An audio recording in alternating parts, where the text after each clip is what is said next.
before. We're moving on to Akalon Waste, and a quick update, we are 2-1 in this series between Killer and Thorzain. Yeah, I gotta say, Thorzain's playstyle pretty passive. You know, he's done a little bit of harassment here and there, but it feels like his entire game plan isn't nonstop drops and things like that. So I'm kind of curious to see if he pulls that out here. I don't know, because Zerg's more of a reactionary race, so it's kind of hard to tell exactly what they're going to go. Although, he did have a very specific build in mind with early roaches in one of the games. So, you know, the other interesting thing about Killer is that so far he's kind of showed different hands every single time he's come up to the table. Right. You know, we saw the Viper Hydra at the beginning. Then we saw him also win with the Ultralisk and basically Lings. You know, what else does he have? I just don't know. I feel like Killer is definitely playing more of a style. Like, I'm going to try to utilize the new mechanics and some of the new features as best as I can. And while I feel like Thorzain's doing the same thing, it kind of seems like it's not working out as great for him. Like you meant. Anyway, we'll talk more about that. Let's introduce these guys. In Southeast position as the red Zerg. He could win it with this one. It is Killer. all right, there he is. And then, of course, up in the top left side, having a style that, again, involves not really moving out of his base ever, even when he's going Marine Marauder. But hey, it worked out for one of the games. It is going to be EG's Thorzain. Yeah, you know, going back to what you said about the Widow Mines, there was definitely, I think, an overmake of Widow Mines. Oh, yeah. What would have happened in those assaults if there were a couple of siege tanks peppered in there? It wouldn't have been so easy to get into those positions to try to snipe some of those. And granted, he did start with the Mutas, and that worked out pretty good. But, you know, I don't know. I mean, obviously, I think Terran's still kind of figuring out the correct usage of the Widow Mine, but I certainly think there's a point of too many, and I think we saw it. Yeah, absolutely. And, you know, to be honest, I haven't seen, quote-unquote, too many Widow Mines before. So now we know what it is, because usually the more Widow Mines, the better, because it's free damage. You can do drops, you can hold locations, it lets you be more active on the map. But when you have so many that you have nothing to be active on the map with, that is when it's going to become a problem. Anyways, we do have the Reaper on the way. We have the spawning pool on the way. I mean, these players have got their opening build orders, that's for sure, because it has been exactly the same every single game.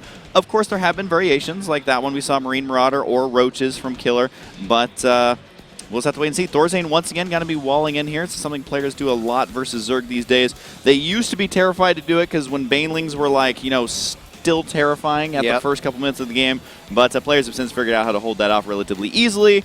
But overall, I mean, we could almost copy-paste the opening build orders here from all 4 games. We could. And, you know, the cool thing about that... Oh, hold on. We got the... yeah, we got spotted. That bunker go down. It was spotted almost immediately there. You know, the other thing, too, is that Killer seems to have no problem going into tech that he feels like, hey, this is what I need immediately. You think about the last game, and he actually went Baneling at one point and used just those 18 Banelings he morphed. He even had speed, like and then beyond that, he actually trapped the Reaper there. Sorry, actually trapped it with drones. And it was so funny because when you were talking, I'm like, all right, the next thing I'm going to say is how it's weird that he chases down the Reaper with the drones. Of course, making me look like a total noob as he was able to trap it there against the hatchery.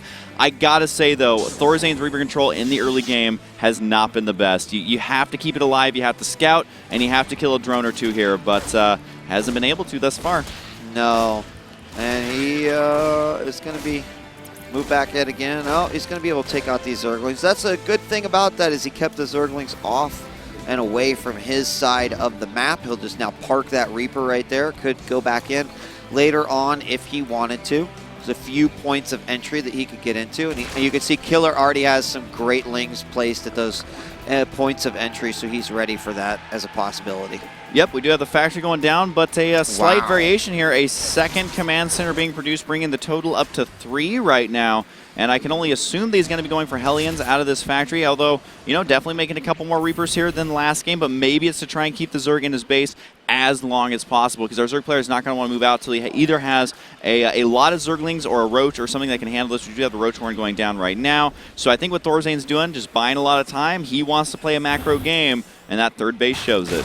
Yeah, I absolutely I absolutely agree with that. And there we see 2 additional racks go down behind this. Now with whatever we're going to come out of the factory, we have nothing quite yet. There we go. We're going to see the Hellions coming out. You know, I almost feel like I'd rather see Thorzain go with his mech style over the bio style, because I felt like the bio style with the mines was shut down pretty handily by Killer. I mean, you know, there's probably Zergs that are going to be a little bit more aggro, right, and could possibly just fall right into the hands of someone who's going to go with that mass Widowmine style. But I feel like Killer is being so cautious, he's not letting that happen. Yeah, and that's actually something I've seen Zerg players fall into that trap, because they want to fight the army in the middle of the map as quickly as possible. The army retreats into the Widowmines. The Zerg thinks they're on the run, but they're not, because they're running right into a minefield. Now, we do have the 4 roaches going to be on the way here. Metabolic boost on the way as well, and he actually already has some roaches out on the field here, so I'm kind of curious, is he going to be aggressive with this and actually try and punish this early expand? Because I believe it has been spotted, right? Yes, he did spot it. Yeah, and actually, I'm wondering the exact same thing. He's going to bring a couple of roaches out. I feel like he's just kind of baiting it a little bit, and he's going to move forward. And the reason why I think he's going to get aggressive, Husky, is because he threw down that Baneling nest as well. Right. So, I mean, that tells me that he feels like there's an opportunity to do some serious damage. And 20 more lings. Yeah, there you go. Then it's absolutely happening. He needs to protect these lings. In fact, he could just morph these, try to use, or he could just use them to shield. Either way, the damage is being done, and I think he needs to focus on this front. There's nothing there. There's not a complete wall off. I heard some Banelings being morphed. There's 2 right there.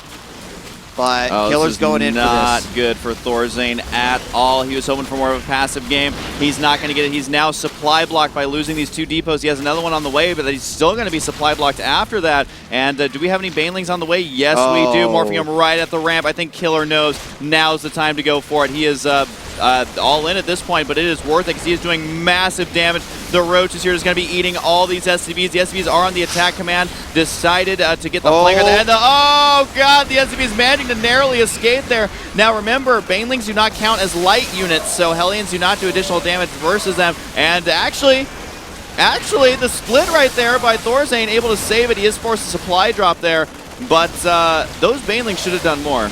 I absolutely agree. I mean, there's SCVs still down in the natural they could have targeted. He didn't have to go up.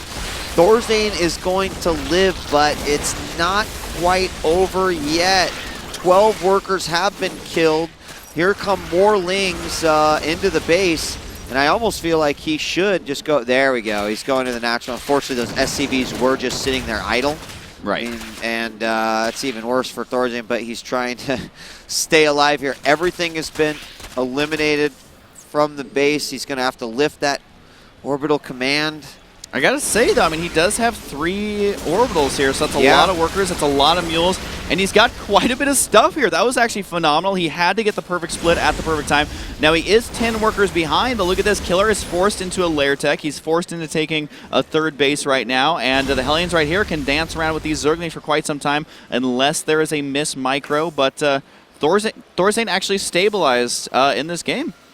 Yeah, we just got word that Lenok has been eliminated. Innovation beats him 3-0. Another Zerg falls, another Terran advances. And Flash actually, I want to say, Rhett's going to be nice. Yeah, I was just going to say that. I think Flash versus Rhett's coming up, one of the last foreigners in the tournament.